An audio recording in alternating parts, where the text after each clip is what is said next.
Shadvaita Gadadhar Shivasari Gaur Bhaktivinoda. I just have to send an email and then we can start. And I just have to bring up our document. So today I gave a talk at Priya and Kamal's wedding, so we're starting late. And I thought maybe we should just start reading rather than do kirtan. But then it always takes you all a while to get online. So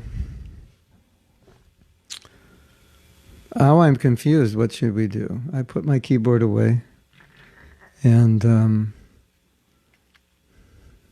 we could start reading something we read yesterday as a reminder while we're waiting for all of you. That's also possible, right? Hare Krishna, I am here, yes. So right now in sunny London, it's sunny there. Kamal and Priya are having their wedding, conducted by my dear God brother, Kripa Moya. And you want to hear what I told them? I said, everything you do should make you Krishna conscious. That's the purpose of everything. So if you can become Krishna conscious through your marriage, that is a perfect marriage. And if you're materially successful but not spiritually, it's not a perfect marriage. Okay, so Kamaniya and Anuradha, I sent you the document, new and improved. And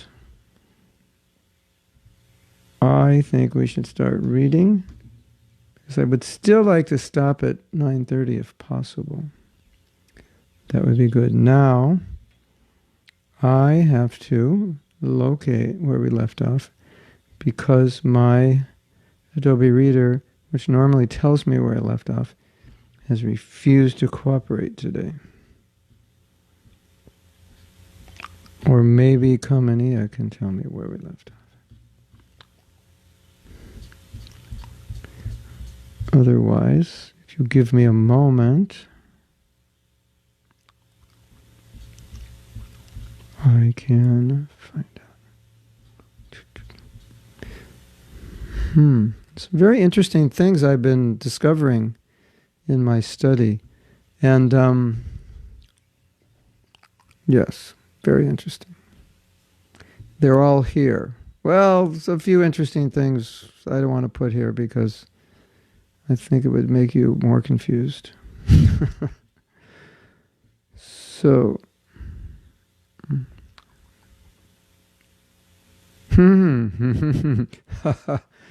we have a confusing thing in here. I'm just looking at it right now.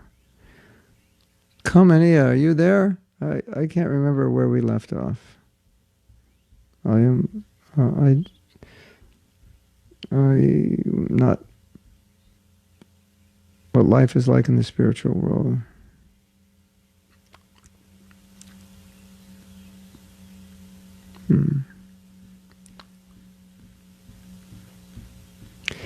I think I know where we left off. I'm going to speculate, if you allow me.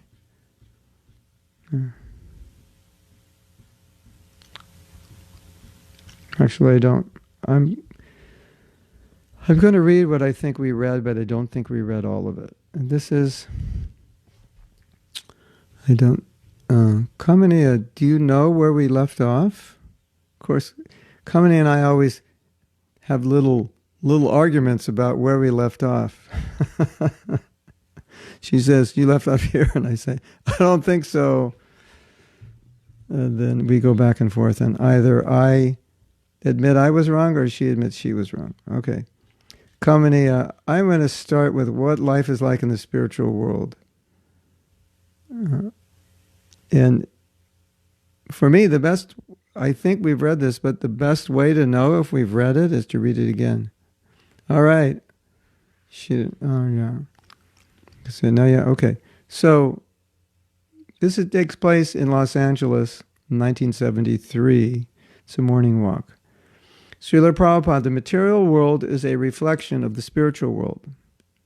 So we have different variegatedness in the material world, different living entities, plants, animals, Prabhupada, without the inconvenience. So yeah, so we read that. Spiritual, the difference between the material and spiritual world is inconvenience. I mean, in the material world, there's so many inconveniences. So the spiritual world, there's no inconvenience. So that's another T-shirt, Krishna Kanta. Material world, inconvenience. Spiritual world, no inconvenience. Maybe, I don't know. I don't know if that's dynamic enough for a T-shirt. So Swarup Damodar says, so my question, so they have all variegatedness in the spiritual world? Prabhupada, yes, there are trees, there are water, birds, beasts, but they're all spiritual. Just like here, everything is material. Here, water is working according to material laws. In the spiritual world, if I say, please come here, he will come. That is spiritual world. Swarup Damodar. So the difference is that the spiritual, Prabhupada, everything's spiritual. As here, everything is material, there, everything is spiritual. Now try to understand what is matter, what is spirit. Spirit, as I was explaining yesterday, the spirit is the conductor, operator of the airplane. So matter is working under the guidance of spirit. So there, everything is spirit. There's no necessity of another spiritual guidance. Like here we have matter and spirit. Spirit moves matter. But there, everything is spirit.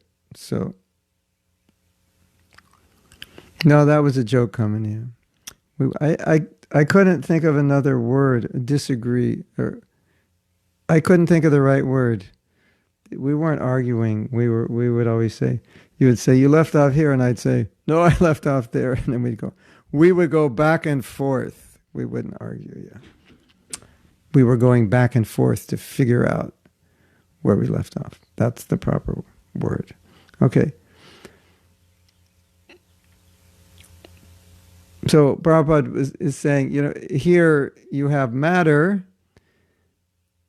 and spirit moves matter, but there's just spirit, so everything is moving. Everything is, what did Prabhupada say? There's no evolution, there's no birth, there's nothing to move. Okay, Prabhupada. Material world, there's evolution because there's birth. In the spiritual world, there's no birth, death, old age, and disease. These things are not there. There's no question of evolution. Evolution means to transmigrate. But there's no such thing. Everyone is eternal. There's no death, no transmigration. This is botheration. Therefore, spiritual world means all the varieties of material world, less botheration, minus botheration. It's interesting because Prabhupada's saying the botheration is birth and death. Isn't that interesting? He's not saying the botheration is other things. He said the botheration is you have to get another body. Oh, I like life. Everything's great. Yeah, but you don't like dying and being reborn and spending 9 months in the womb and growing up. So then there's no botheration of what? Dying. That's nice. Prabhupada, just like Krishna. Oops. What happened? Just like Krishna. Krishna had so many girlfriends. There are so many nice descriptions of embracing, kissing, but there is no pregnancy or abortion. There is no description of such things. And that is the spiritual world. The attraction for young boy, young girl is also there. They're also enjoying their company. Everything is there, but there is no such thing as pregnancy and abortion. So we have this problem, it's kind of like an eternal problem or dilemma. Krishna's there, his girlfriends are there, and Prabhupada's saying they're enjoying. Right here he said they're enjoying. What did he say? They're also enjoying their company. So young boy, young girl enjoying their company, and then what goes in our mind? And then Prabhupada knows what's going on in our mind, and then the next thing he says, but there's no pregnancy, and then kind of in a joking way, it's not a funny subject, but in a sense, and no abortion, because that's what's going on here. So if you take what Prabhupada's saying and put it another way, he's saying it looks like this world, what's going on here, but none of the problems that you have here go on there, because it's not like it is here. It just looks like it. And Prabhupada has said that often. You look at Radha and Krishna or Krishna and the gopis and you think, oh, this is just like mundane boys and girls. Yeah, but mundane boys and girls, there's different things go on. But with Krishna, those things don't go on. Never. He said, you'll never find ever that Krishna had any... They don't have material bodies, so the thing we have to understand, we're looking at everything and thinking, oh, but it's boy and girl, so that must mean so many things, boy and girl. Yeah, if it's a material body, that's what it means. But if it's a spiritual body, it doesn't mean that. We were saying the day before yesterday, we were saying, or maybe it was yesterday, we were saying everything's composed of spirit. The nature of spirit is blissful. So you don't have to try to get bliss. It's there. It's inherent within everything. Here, the body and matter is not blissful, so we have to try to squeeze out some bliss. So we're trying to squeeze out bliss here, and then when we look at the spiritual world, we're thinking, oh, they must be trying to squeeze out bliss also. They're not trying to squeeze out bliss. They're made of bliss. You remember we were talking about that? So that helps you understand when you're trying to understand the transcendental nature, especially in relation with Krishna and the gopis.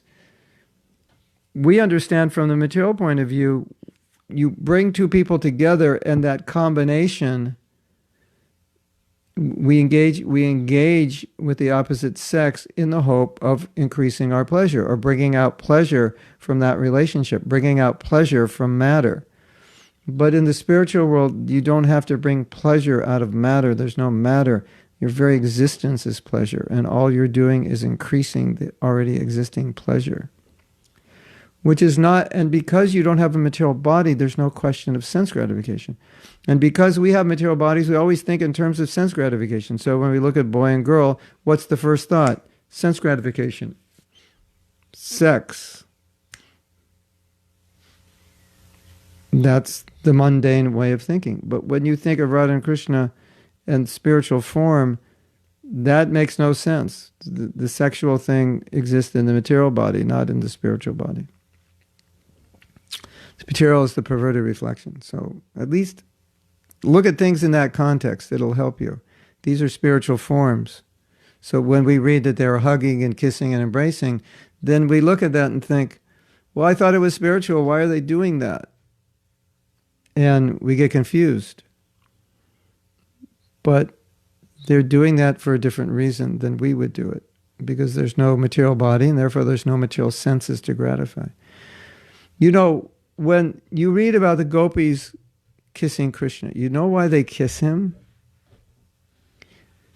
You know why the gopis do anything? They only do things which give Krishna pleasure. So when we kiss, when we hug, when we embrace, it gives us pleasure. When they do it to give Krishna pleasure. So, you have to understand the context. Otherwise, it just looks mundane. But, the gopis do not do things just to enjoy. They do things for Krishna's enjoyment. So very important to understand. Okay. So let's continue reading. But there's no such thing as pregnancy and abortion. Here people do not want that, pregnancy and abortion. But they are forced to do it because there are so many inebrities here. That thing is minus in the spiritual world. They're also attracted by the bodily features of the woman. There is attracted by chanting Hare Krishna mantra. Excuse me. Hare Krishna. That's an interesting statement, isn't it? I mean, the women there are beautiful. And when Prabhupada says they're attracted by their beauty, it doesn't mean sexually attracted. It means that they're spiritually beautiful, but Krishna is more beautiful. We just said there's no sex attraction, and then the next sentence, Prabhupada's saying, the women are beautiful and they're attractive. And it's like, well, that doesn't make sense. That seems to contradict what Prabhupada just said. No, he means they're attractive spiritually. So, yes, okay, but it's not arousing any kind of mundane sexual desire because they don't have that. But He's making the point that the residents of the spiritual world are beautiful, but Krishna is more beautiful.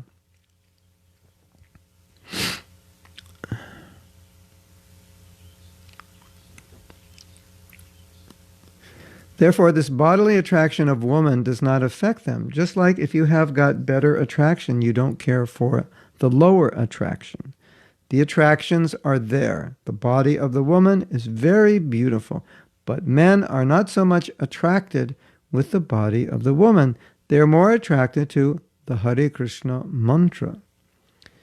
These are described in the Bhagavad. Here also practically we see those who are attracted by the Hare Krishna mantra, they are not very much attracted with the bodily features of the woman. Is it not? Brahmananda, yes. Prabhupada, yes. So attraction is there, but better attraction. Life is there, better life. Everything better, superior. See, the point is, anything compared to Krishna is not attractive. Not as attractive. Even if in its own right it's attractive, when compared to Krishna, it's not so attractive. You remember the example I was giving the other day of this guitar store where I bought an acoustic guitar, and how you would choose a guitar and they would always bring in a better guitar to make you think, oh, maybe I should buy the better guitar. It sounds a lot better than the guitar I wanted. And the guitar I wanted seemed to sound really good until I heard the better one. It's always like that. You buy some cheap product and then you realize it was just kind of an imitation of some more expensive product you didn't want to pay for it. But when you get your hands on the expensive product, you realize this cheap product is, you thought it was okay, but it's not. So, okay, let's see if this has turned to alcohol yet. I let it sit overnight, soaking lemons. It's good. Maybe not good. Vijaya Lakshmi. Lemon water that's starting to go bad. Is that bad for you? Or is that healthy? Like in Chinese medicine, everything is like fermented, and that's healthy. Fermented lemon juice. Doesn't smell like alcohol yet. Well, yes, if I start telling a lot of jokes, then you can blame it on the lemon water. Okay, so anyway, we gave that example last week, and that's Raso Varjam verse Bhagavad Gita. So that's the understanding that when Krishna is there, nothing can be attractive. As attractive, okay. Brahmananda, we develop our attraction for Hare Krishna, we lose our attraction for sex life. Prabhupada, yes. Bhakti Paresh Anubhav, the famous verse. It means when you have bhakti, you have virakti, detachment, as a byproduct, naturally. That is a sign of advancement. Bhakti Paresh Anubhavo Virakti. I was explaining, if you're not detached from material things, that you should know that you are not advancing in spiritual life. So this is a very important point. A lot of times devotees, they ask, especially younger devotees, they ask, how do I know if I'm advancing in spiritual life? And Prabhupada's saying here, you know by detachment. Yeah.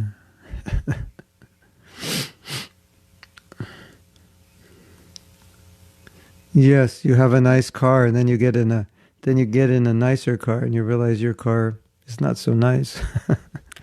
So the moral is, don't get in a nicer car. Don't buy a nicer guitar. Don't get a nicer this.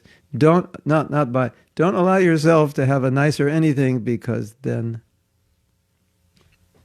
you're going to look at what you have and think it's not very nice. Then you become depressed. Yes. So, what are we reading? Yeah.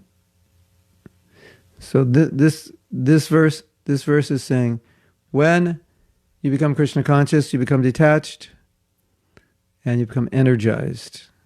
So that's how you know. You all know this. When you're like, you go to the Dham, you become more detached. Chant good rounds, you become more detached. Ecstatic kirtan, ecstatic class, you become more detached. You become more interested. Detachment means you're more interested in Krishna. It's not just detachment, because detachment is not the first step. Detachment is the second step. It's a byproduct of the first step, being attached to Krishna. So you can't really be detached perfectly or permanently just by your own knowledge and strength. It has to come as a consequence of bhakti. So Prabhupada always said, when he was asked, how do you know you're advancing? This is how you know. Detachment. If you have still got attachment for these nonsense material things, that means you're not advanced. Just like if you were eating, and if you're not getting health, that means you are eating nonsense, or you could say you're not digesting. Eating must result in good health. That is eating. Eating does not mean to fill up the belly with all rubbish things.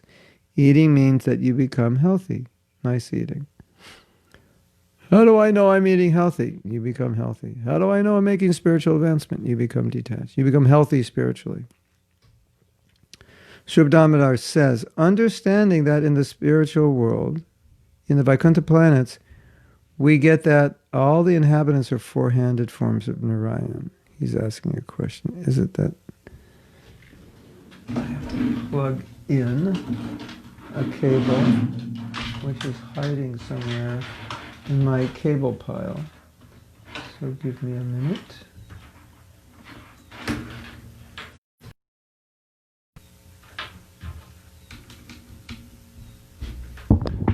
Okay. He's asking, everyone is four-handed. Prabhupada, yes. Exactly like Narayan, their bodily features. Just like here, you cannot distinguish by the bodily feature who is President Nixon, who is common man. You cannot distinguish by the bodily features. Similarly, also, you cannot distinguish who is a common man. In other words, he's saying, if you didn't know who the president was, he just looks like everybody else. So you might say he looks different. Prabhupada means he's a man, and he doesn't look like, he doesn't have the legs of a horse, or doesn't have wings, or doesn't have feathers or horns. He just looks like everybody else. So he's saying everyone in Vaikuntha looks like Narayan.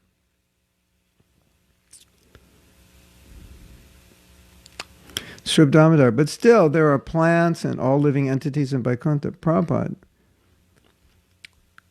they know, it means that they're conscious. Because they have full knowledge. He knows, here is God.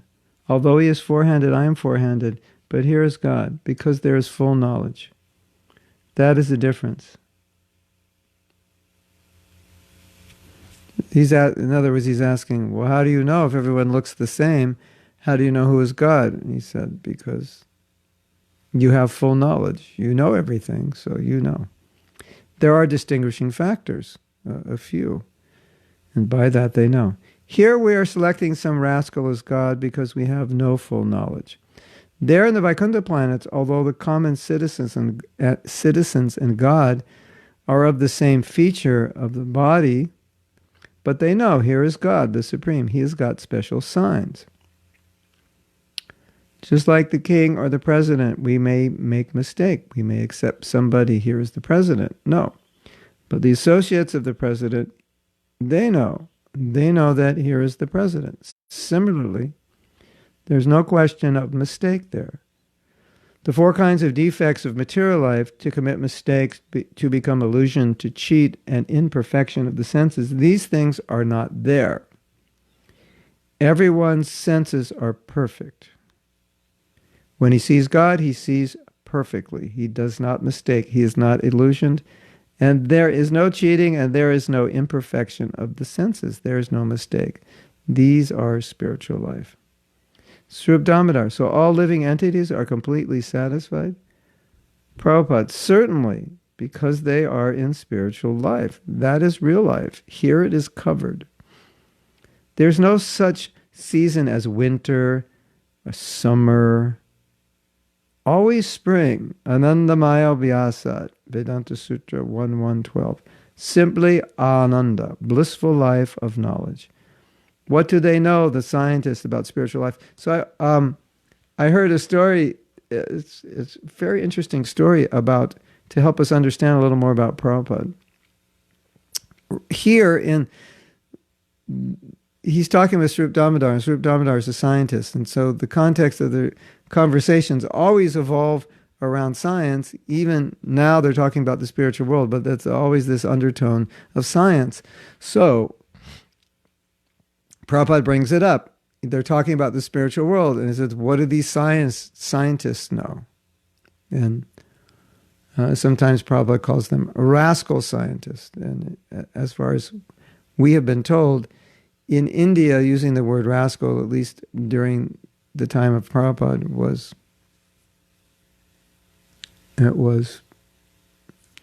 one of the worst things you could call somebody, basically. And why did Prabhupada call them rascals? And his main reason, and it's good to understand this, because sometimes you'll see Prabhupada becomes very heavy. And you might think, why is he so heavy about this scientist or this professor or this a guru or so on? And he was heavy because he would become upset because they would talk about something that they didn't know absolutely.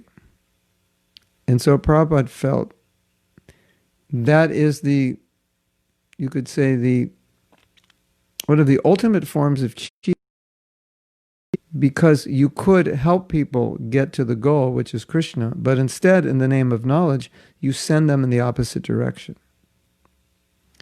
So it really upset Prabhupada. And so a lot of times when you see Prabhupada getting very heavy, fools, rascals, I say, kick on their face. What he's saying, if you want to unpack that, what he's saying is they're misleading people in the name of knowledge. They're misleading them away from their eternal life in the name of so-called knowledge. So you could imagine somebody, you know someone's a cheater, and you know they're cheating people, and you see them cheating, like telling them, well, buy this ticket, it's a ticket for this movie. And you know that ticket is bogus, it's false, there is no movie. You'd be upset, right? And people are paying money, and you'd be upset. So there's this story where Harisari was reading a purport to a verse, and the purport was all about the rascal scientists. And it had nothing to do with the verse. And so Harisari thought, this must have been a purport for another verse. And so he asked Prabhupada, he said, Prabhupada, in this verse, there's nothing about science and knowledge and misleading people and so forth. But in the purport, it's all about rascal scientists, leaders, so-called educators, and so forth. This must be a purport for another verse. And then Prabhupada, he said, read the purport. He listened to it and he said, no. He said, I just wanted to take every opportunity to smash the scientists. I can't, something like, I don't know if he said I can't control myself, but I want to take every opportunity, So he was saying, that shouldn't actually have been in the purport, but I take every opportunity. It was one of, Mayavadis and scientists were Prabhupada's targets, because he felt that they were the biggest obstacles in conscious. So eventually, Prabhupada then said, just take it out of the book. It wasn't supposed to be there. But isn't that interesting? It's just understanding how he thinks. It's coming out of his compassion, and he can't tolerate seeing people being misled. Hold on a second. I have to move a light. I put it in the wrong place. I will be back in 6 seconds.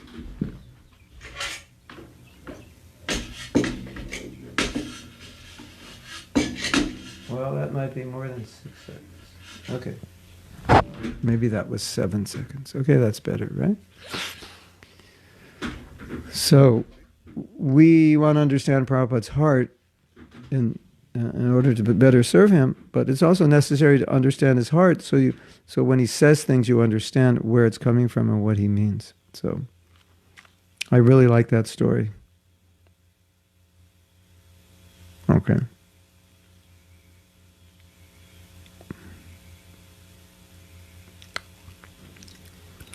So Sri Damodar is asking, so they're all satisfied? Everyone? Prabhupada saying yes. That's the nature.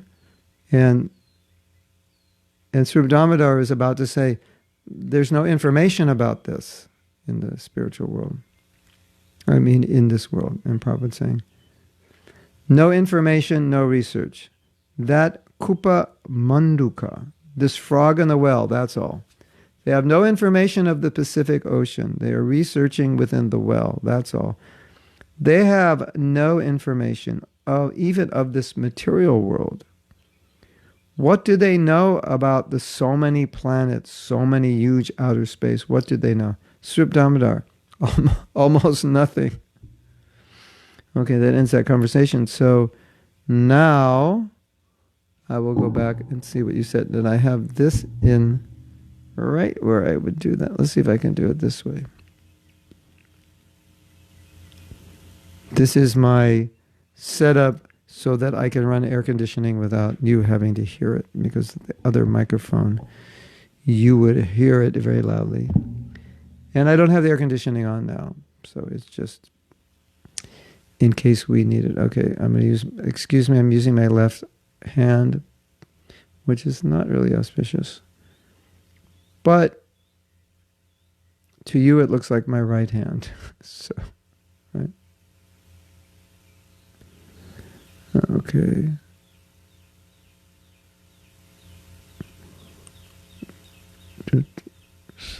If I've skipped anyone's comment, just let me know. I don't think I have. I'm not going all the way to the beginning. So Anandita says, in the material world, if we solve one problem, another problem appears. Yes. I have always conceived of writing a little book, and it's called Welcome to the Material World. And that it would be maybe just phrases like what you just said. In the material world, if we solve one problem, another problem appears.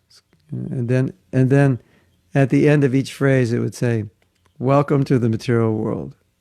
It's like Ravana's head, right? You know, chop off one, another one comes. Yeah, so you know what they say, Anandita? They say success is just a series of overcoming problems. But even when you're successful, then sometimes you have more problems when you're successful. Or like we say, that's a good problem. Oh, I gave a class online and 1 million people attended and my computer exploded. Oh, that's a good problem. Still, it's a problem. That's the nature of the world. So that's funny, right? There are good problems here, but problems nonetheless. Subrabhat in Sanskrit. What does Subrabhat mean? Super transcendental. Subra, transcendental.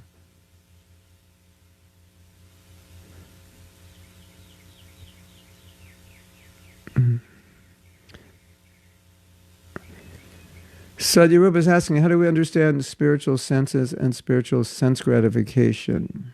Yeah, we have to understand spiritual sense gratification in terms of the happiness we get from satisfying Krishna. And I've often thought the word sense gratification is a bit of an oxymoron in the material world, and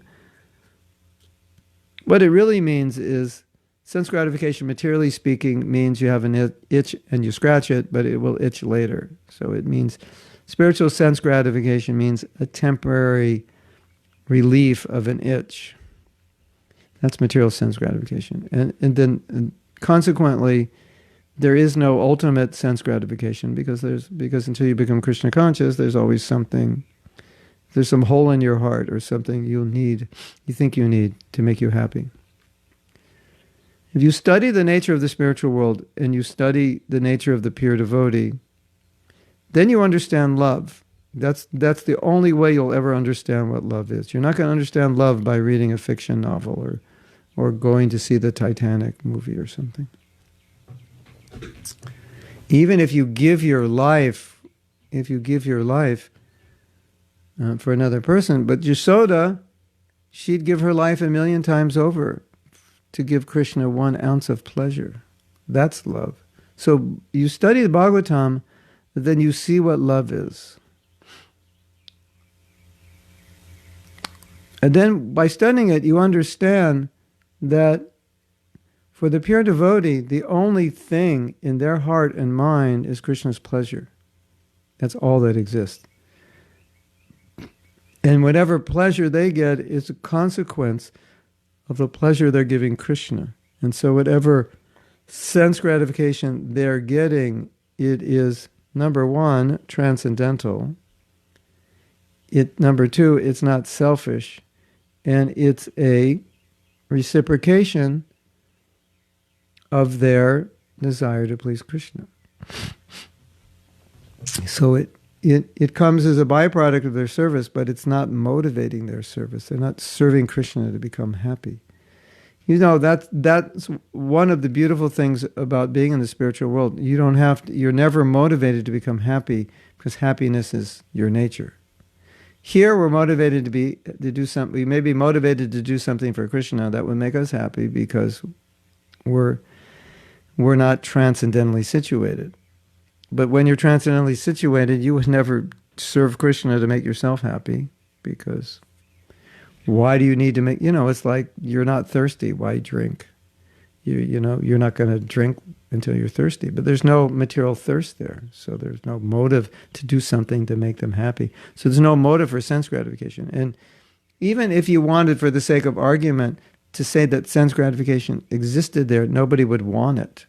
Because when you have love of Godhead, as we're discussing, naturally you become detached, right? So the whole idea is, in order to understand spiritual existence, you have to reframe everything in a spiritual context. Otherwise, it doesn't make sense. So that's the context. Everything is an Annamaya Vyasad, everything Anandamaya Chinrasa Pratibhabitabis. Tabirja Evani. Tabirja Evanija. I forget. I'm having a 5G moment, I'm forgetting. Upaya, Kalabi, something like that. So if you understand the game rules in the spiritual world, then all these things like Krishna kissing with the gopis, or words like the women are beautiful, the men are attracted to their beautiful wives, and this gives them happiness, and then there's separation, there's pain. All of that you understand as giving Krishna pleasure. Just like we hear there are pastimes. When you first hear these pastimes, it doesn't make sense. As you understand the philosophy, it'll make sense. But you hear pastimes where Radharani is mad at Krishna, and that makes no sense. If Radharani is the greatest devotee, how could she become mad at Krishna? And when you hear that for the first time, it's very confusing. She's up. Krishna came late. They had an appointment to meet in a certain kunja in the evening or midnight, and Krishna was late. And why was he late? Because he was with Chandravali. Wow, and Chandravali is a gopi who's on the other side, not the side that Radharani is favorable to, what they call contrary. So she's a competitor gopi. How can there be competition in the spiritual world? Well, the point is, Radharani gets mad, there's competition, there's competitor gopis, because all of this gives Krishna pleasure. And you must understand, not that you must, but in a sense you must understand that Radharani would never get angry at Krishna ever unless she knew that anger would please Krishna. There's no other way. So when she gets angry because Krishna shows up late, she knows that Krishna likes that, and then Krishna comes and apologizes and begs to be forgiven. Then she plays with him, plays hard to get, and like that, and Krishna likes that. So there's entirely an absence of sense gratification. As we said, there's no material bodies. So there, in so many ways, you can understand how sense gratification cannot exist and does not exist in the spiritual world. But you have to understand all the ground rules, the basics of the philosophy, and then everything becomes clear. And so when you see things that seem to be mundane, oh, Krishna, let me kiss your lips, I long, put your hand on my breast, and all these things that seem mundane, then you understand, no, this is entirely being done to please Krishna. That's it. And there is no material body, no impurity, therefore no desire for sense gratification. And any kind of gratification is just, it's a reciprocation of love. It's just the love that Krishna is giving the devotee and the devotee is receiving. And the nice thing about it, or maybe you could even say the difficult thing about it, is that love's always increasing. That's interesting. And the bliss is always increasing. Just when you think you've had enough bliss, you get more. Just when you think you've had enough love, you get more. That's amazing. I don't know if I can handle any more bliss. Well, there's going to be more. No, obviously you can handle it. That's the way Krishna has arranged it. And in that purified state, because you love Krishna, you cannot possibly think about anything other than loving Krishna. That's all you can think about. So a lot of these questions of what does this mean and that mean, just understand that when you have love of Krishna, that's all you have. There isn't anything else.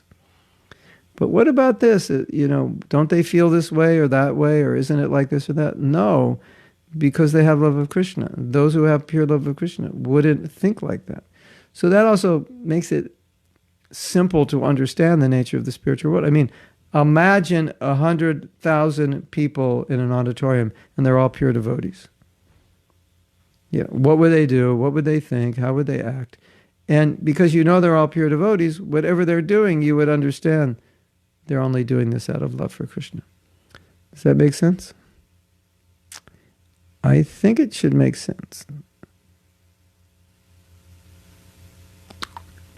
Krishna Karshanis says, Prabhupada said the sign of advancement is being detached. So what does it mean that we are still attached after years of practicing?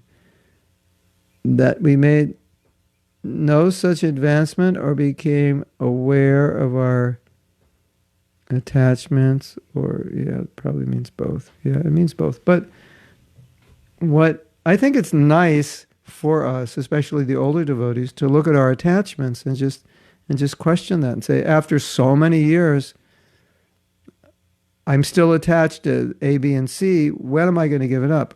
That's one way to process it. Another way to process it is, I must not be practicing properly. I must not be chanting properly. Maybe I'm offensive in my mentality. Maybe my sadhana is not the way it should be. Maybe I don't read enough, etc. Because in theory, if I were practicing properly, then I wouldn't be so attached. And you can think like that. You can think there's some flaw in my practice, some flaw in my consciousness, or some attachment that I'm allowing myself to get into, to drain me. Something I'm doing is, I'm either not doing it correctly or I'm doing it incorrectly, and it's draining my consciousness, and it's producing an attachment. It's producing more material attachments. Because, as Prabhupada said, when Krishna is not there, there's Maya, and so Maya means material attachment. So as soon as Krishna's not there, then what happens? The glue towards material things starts sticking, becomes more sticky. And when you're more Krishna conscious, the glue towards Krishna becomes more sticky. Yes? How do I know I'm making advancement? Attached to Krishna. How do I know I'm not making advancement? Not attached to Krishna and attached to Maya. It's a very simple test. And you can understand, practically moment by moment in your life, you can understand. And therefore, if you find yourself becoming attached to the naturally, you want to think, okay, let's retrace my steps. I'm feeling this week more materially attached. So what did I do or not do that I wasn't doing last week? What's causing this? That's how we should think. Pandit Srivasa Dasha Pradipta Chatterjee says, my understanding is that for devotees there isn't anything auspicious or inauspicious. So why do we sometimes say doing this is auspicious or this time is... You mean for a devotee everything's auspicious? If you engage in Krishna, yeah, because we mean materially auspicious or inauspicious. For a devotee, everything's auspicious because it's devotional service. And the idea is to think something material is auspicious. That's not true. It can't be, unless it's in relation to Krishna. But sometimes things, when we say this is auspicious, we mean it's auspicious spiritually. So materially auspicious, inauspicious for a devotee is the same thing. But, like it's auspicious to get up early, to chant your rounds early in the morning. But that's spiritually auspicious. But according to astrology, there's so many auspicious times and to do things and things you can do that are auspicious, which create a good atmosphere for material life. It'll bring you some health, prosperity, and so forth. Success. But it's like we look at the world and we don't say this is good or this is bad. We don't make those judgments. We say, well, this is material energy and everything not engaged in Krishna's service is bad. But when you go to buy a car, you can't think like that. All these cars are inauspicious. Everything is bad, so I'll just take one of these bad cars. No, you want to get a good car. You don't want to waste money, right? So you make that judgment, but now this car is for Krishna, so I'm making that judgment. But if that car is for my sense gratification, then there's nothing auspicious if your life is engaged in sense gratification. And even the auspicious, you take the auspicious, you use it for sense gratification, you make it inauspicious by doing that. So, those kinds of verses, there's no good and bad, it's meant to help devotees see, if you say something's good in this world, what can be good? Because everything in this world is going to keep you here. And if you say something's bad, how could you make a judgment? It's all entangling you. So why are you judging good or bad? So from that perspective, philosophical perspective, but it's when you go buy a car, you make that judgment. When you go to get a heart surgery, you make judgment who's the best heart surgeon, like that. And then when you're doing something spiritual, you might decide, okay, this is the right time for me. This is an auspicious thing. I will go to Vrindavan, spend a month at Kartik. That's auspicious. Yeah, because it's going to make me Krishna conscious. So that way, you understand. Oh, Shubha Bhat means good morning. Anandita, where are you from? Is that your birth-given name or your spiritual name? Anandita. Shubha, good morning? Really? Shubha, Shubha. Shubha means auspicious. Okay. Nana says, can we live in the material world and have material occupations but still remembering Krishna? Depends on what occupation it is. It may be hard with certain occupations, but yeah, that's the idea. Is that a way to stay connected with Him and devotees while we attend material actions? Yes, it is. And is He really pleased? Depends what you do. When Prabhupada was asked questions like this, if we do this, is it spiritual? If we do that, is it spiritual? And it was in relation to money. And of course, if you're working, it's in relation to money, you'll be paid. And the Prabhupada would say, well, what are you doing with the money that you're getting? That money, you buy deities, you're doing that, you cook prasadam, you invite devotees over, you make the room nice, you spend a little money, get some carpets. Yeah, you do that, you use your money for Krishna, then your work becomes spiritualized. You just use your money to live comfortably, then it's not spiritual. You want to make everything in relation to Krishna. That's the whole thing. So you have to work, make it in relation to Krishna. But I was just saying, in my experience, there are some occupations which may be difficult because they're very tamasic to some level of decent Krishna consciousness. You might say, well, but I'll give the money. Okay, yeah. But still, the nature of certain activities may be very tamasic, and that would affect you. So you want to, if you're choosing an occupation, if you're young, you want to consider these things.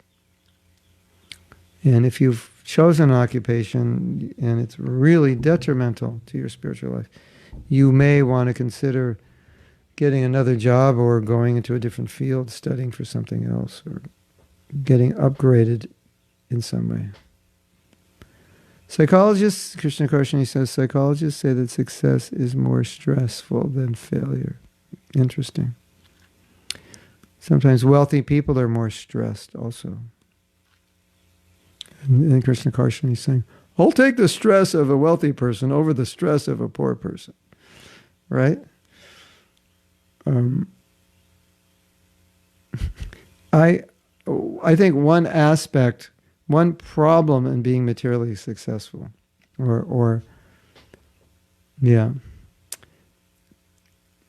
it's like a drug. Everything in the world is like a drug. So when you have it, let's say, Krishna Karshani, let's say you became super, super successful. You had your own radio show, and everywhere you go, they go, that's, I can't pronounce your name, Marajvata. And they go, that's Marajvata, can I get your autograph? And you're walking around, but after a while, it'll just become normal. And after a while, it'll be a botheration. They go, leave me alone, I'm just going shopping. No, I want your autograph. Is that you? Is that, So it either becomes a botheration or you get used to it. And so that way success can be more disappointing because you thought you're going to be happy and you realize this is not what I thought it was going to be. And so sometimes people become more depressed when they're successful. Because if you're not successful, you dream, well, if I were successful, I would be happy. But you're still okay. But if you dream, this is going to make me happy, and it doesn't, then what do you do now? Because you put all your eggs in one basket, or all your gulab jamuns in one, or all your coins in one basket, and it didn't work. So now what do you do? So that can be it can be more depressing to be successful. Perform yukta vairagya. Anandita. Okay, where are you living, Anandita?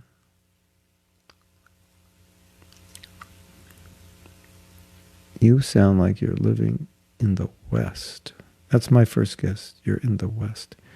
Christe says, how about the occupations in the entertainment industry, performing arts, etc.? Let's make sure you're married. That's all I can say. And be very formal in your dealings with the opposite sex. But my wife was, before she was a devotee, she was in that profession to some degree, nothing big. And then a younger devotee spoke to her and said, I want to be an actress. I want to get in that profession. My wife said, don't do it. It's kind of dirty. It's not a good place to be. So you only have to see. And I think it's a very important consideration, not just what I'm capable of doing, and not just where success would be, which would then bring financial stability. But obviously, the most important thing is what's going to be favorable for my bhakti. And unfortunately, a lot of times we make our decisions based on what's favorable materially, without considering if it's favorable spiritually, or even if it's detrimental spiritually. So it's an equation that you have to take everything into consideration. Say, okay, I've got this job, I can in this movie, and it's with all like A-rated actors and actresses. This would be really good for my career. Okay. What's the movie about? What do I have to do? What's the, yeah. So, if you want to go into that industry, first thing you have to do is get married. Yeah, because otherwise, everyone wants to marry a rock star and an actress, right? Isn't it? Watch out if you become famous. Everyone's going to want to marry you. Which is why a lot of people want to become famous. KKGPDD says, sometimes I have an for reading scientific things that I can't find in the scriptures. How to deal with it? Well, you want to deal with it in a way that it somehow or other it helps you in your Krishna consciousness, either in helping you understand the Shastra or helping you speak the Shastra to people with a scientific brain.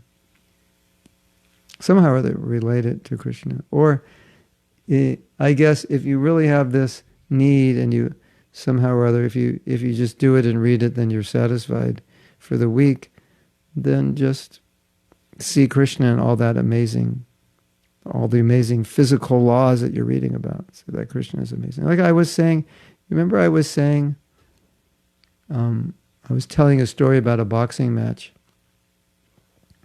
How this one boxer could never be defeated, and he had amazing mindset and determination and so forth, and how that was an inspiration.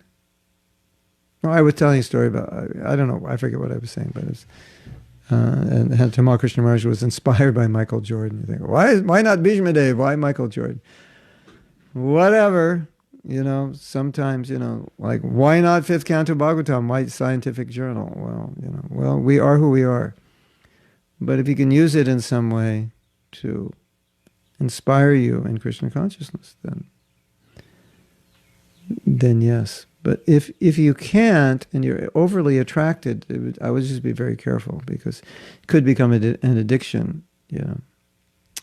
Possibly. I don't know if it would be for you, but it could be for some people. And then you could waste oodles of time reading things just out of interest. We all read something, what's going on in the world, coronavirus. Then we read enough to know what's going on, just to protect ourselves, and then we read more that we need to know. So that human nature, just curiosity, we want knowledge, we want to learn. And then after reading more for a while, we realize, I'm reading more than I need to know, I'm just wasting time. So, you have to consider these things. Everything is your time is valuable, so you want to consider what you do with it. And that's always an important consideration. So Anuradha is asking, how can we help devotees that are still attached to sense gratification? More programs, better kirtans, better classes, give them service, give them mentors, preach to them. Ultimately, teaching them to be detached is not going to be as effective as giving them a taste. So if you can facilitate service and programs that will give them more bliss in Krishna consciousness. Also relationships. Having good relationships is detaching in the sense that you're satisfied. You're more satisfied. So anything you can do to help someone become happier in Krishna consciousness will detach them. One devotee told me that Radhanath Swami told her that you don't need a reason to have programs. Like, we have a festival on. You can just have a festival. What's the festival called? Today's Friday, right? Oh, it's called the Friday Night Festival. It's just like, what's the Friday Night Festival? What's the origin of it? I just made it up. That's the origin. And so his point was, you don't need a reason to do it. Just do it because it brings devotees together. And that we need to be together. We need association. And so where there's a lot of hearing and chanting, there's more ecstasy. Good, I always felt that good kirtan is really important. Not just, it's not like you have to be musically great, but there's to be ecstasy there. If you're musically great, it helps, makes it easier. But there has to be, a tangible taste of ecstasy. And good prasadam is very important. And good classes are very important. And good association. These things give us taste. And service that you like to do. Find service that they like to do. They'll get inspired. Give them more and more service. More and more service. They have no time for anything else. That was Prabhupada's formula. Once Prabhupada had written a letter and he said, you should be so busy, you don't have time for Maya. So, if people say, what's wrong with doing this and that? Well, one answer is the fact that you have time to do this and that. We're not even talking about what you're doing being wrong, just the fact that you have time to do it. You shouldn't have any time to. You should be so engaged that Prabhupada said, he said, so engaged that Maya has nowhere to slip in. You're too busy. Maya comes knocking. You go, just sit down, I'll be with you later. And then it's like Takaharidas and the prostitute. I'm sorry, Maya, I don't have any time today. You could try tomorrow. What time? Oh, I'm not sure when I'll be free. You just try anytime she comes. Okay, you sit down, I'll see. Sorry, I'm busy today. It should be like that.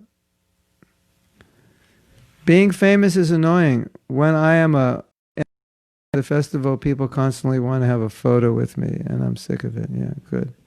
So, but unless you were the MC, you would never be able to, you may never get over wanting to be famous, right?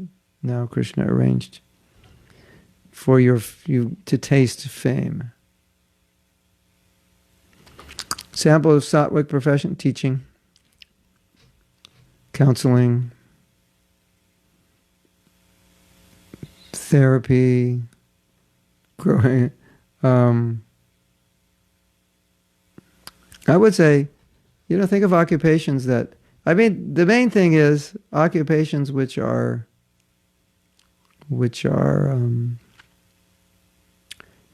the life, it doesn't interfere with your lifestyle and it doesn't interfere with your values.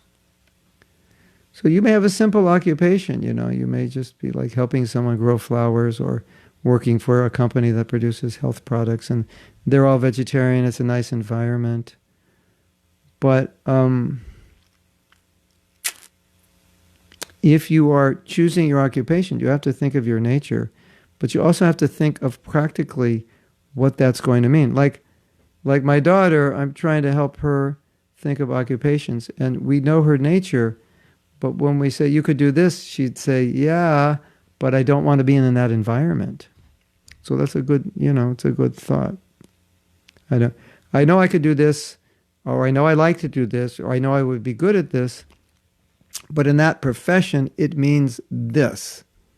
And I don't want to, let's say I could be a psychologist, I like psychology, but in certain fields of mental health, you will only be dealing with people who have serious mental problems. And then you realize, that's not what I want to do. I want to help people become better. I don't want to deal with sick people. I just want to deal with people who could become better.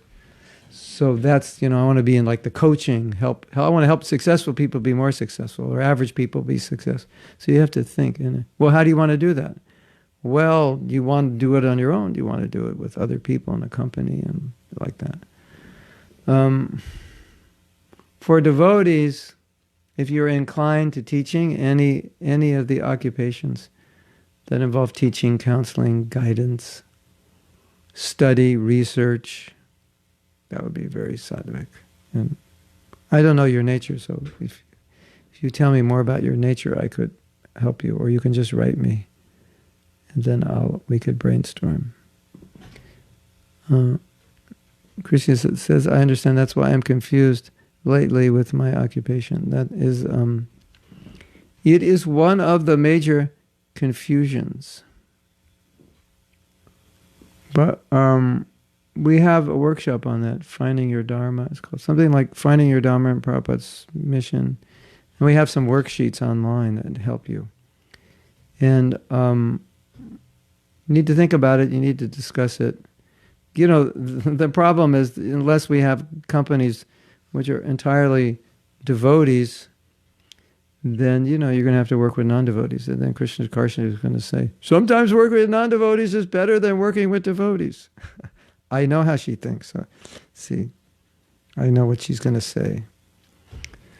But you understand the principle, so, we're in the world and we're compromised. So, you do the best you can, considering what you inspired to do, where the jobs are available.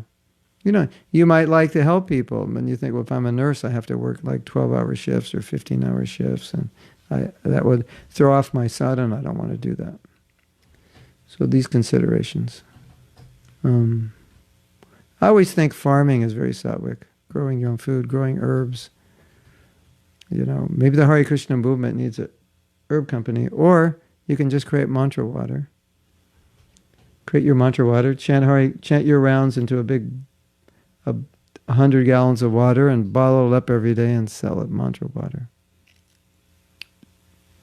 So Sebastian is back. Sebastian had coronavirus, and he wants to thank everyone, every devotee who prayed for my recovering. I'm better now, out of about 2 weeks now. I could experience a different aspect of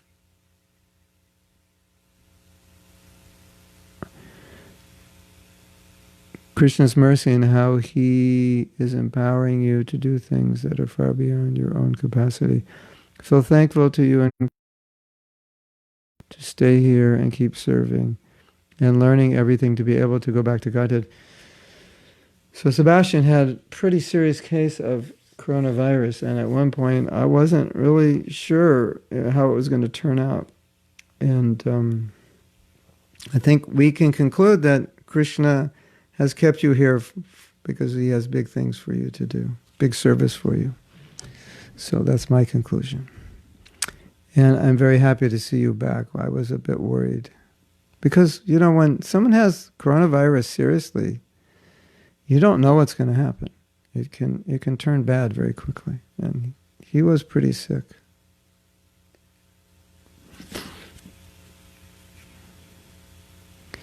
Kamini says, Sebastian, Krishna, literally, right before you commented, I was thinking about you, wondering how you were. Thank you so much for writing. Amazing. As my godbrother says, it's the same super soul in both bodies.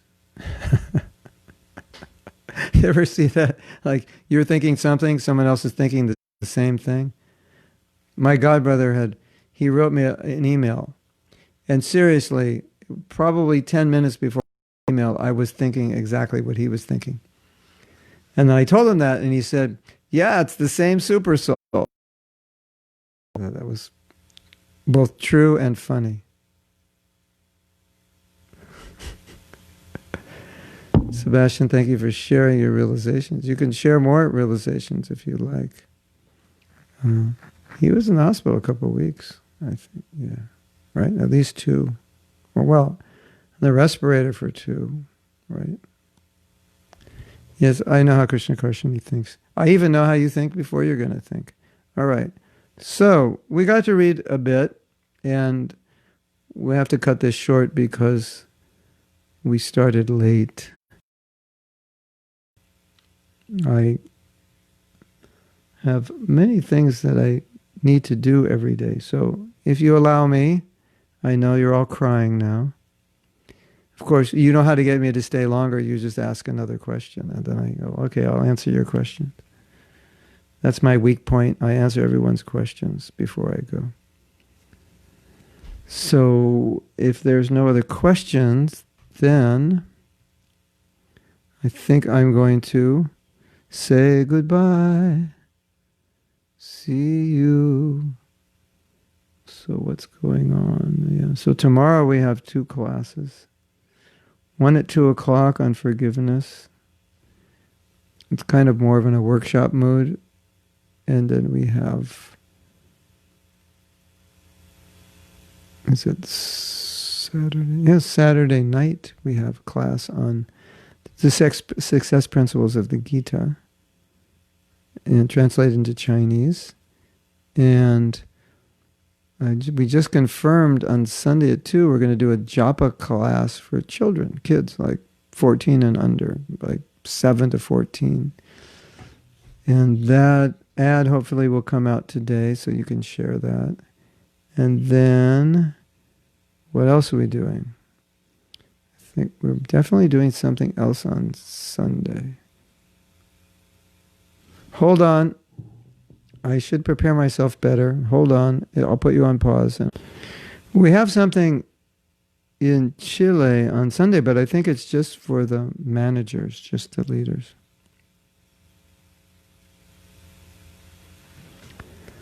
So I don't know. I think it's just for leaders. But if it's not, you will see an ad on Facebook. Okay.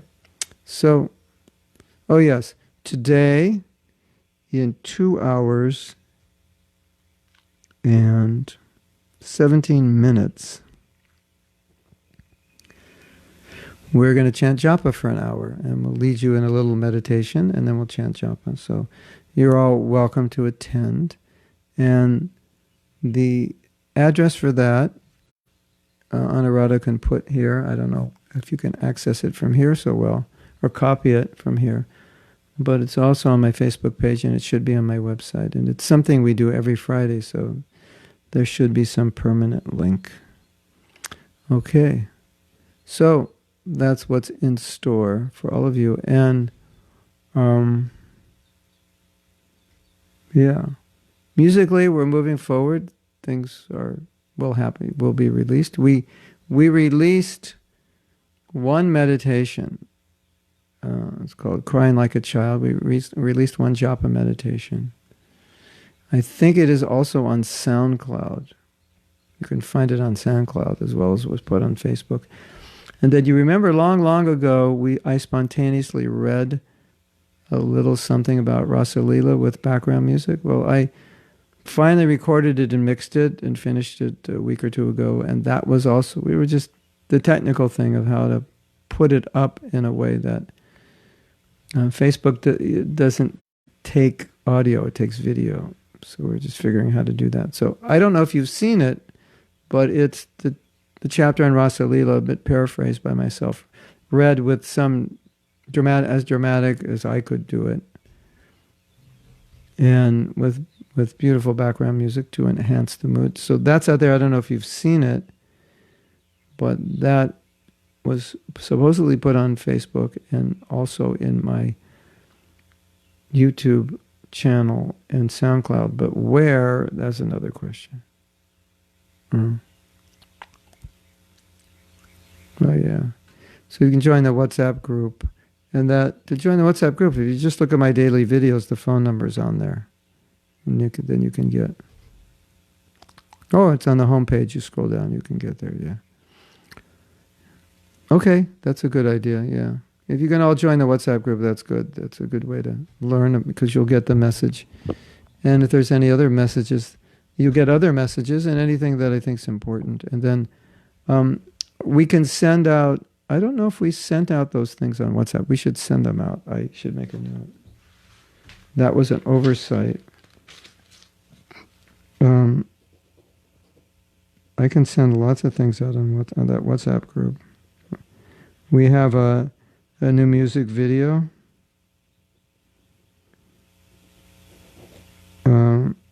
So we could send that out also.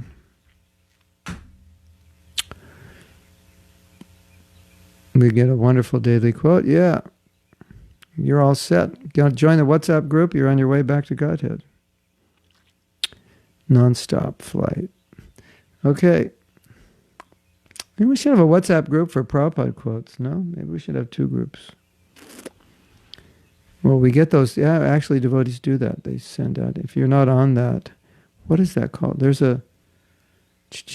Let me look, because I can tell you right now. I just have to go to my email and look down and see what it's called. If you're not getting this, you should get it.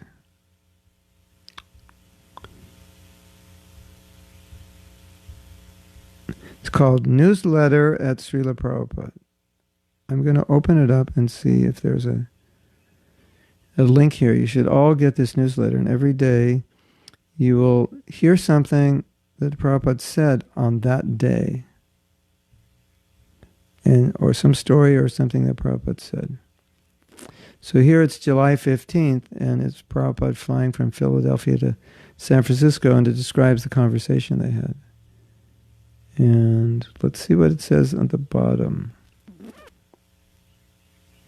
SrilaPrabhupadaLeela.org.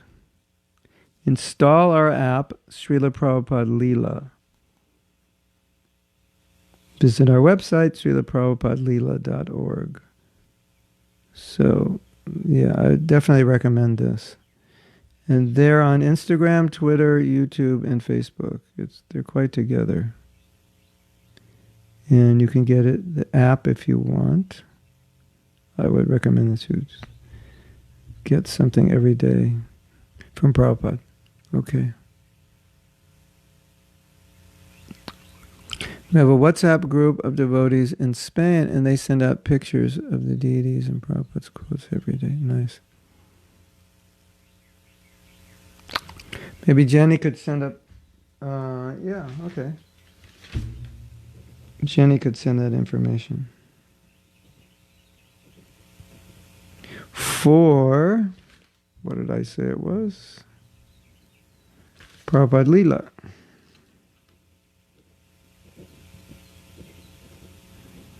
Okay.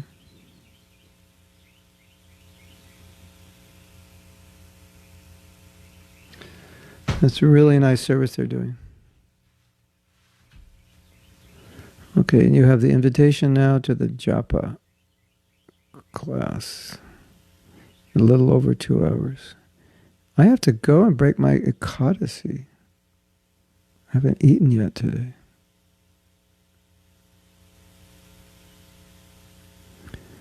So it's 6 a.m. in Hawaii. It's for the Hawaiian devotees. So Sebastian says, for almost a month I was connected to a mechanical, respirator for 7 days. Doctors said that I had really bad prognosis, but at some point everything changed and I woke up from the inducted coma, and oh my God, it's worse than I thought. The inducted coma, and was able to breathe by myself. Once they disconnected me from the respirator, I started to recover really fast. Oh my God, 1 month on respirator. Oh my. So Sebastian, you probably thought you could leave your body. That's amazing. You must have so many realizations. Why don't you share your realizations on my Facebook page? We can all read them.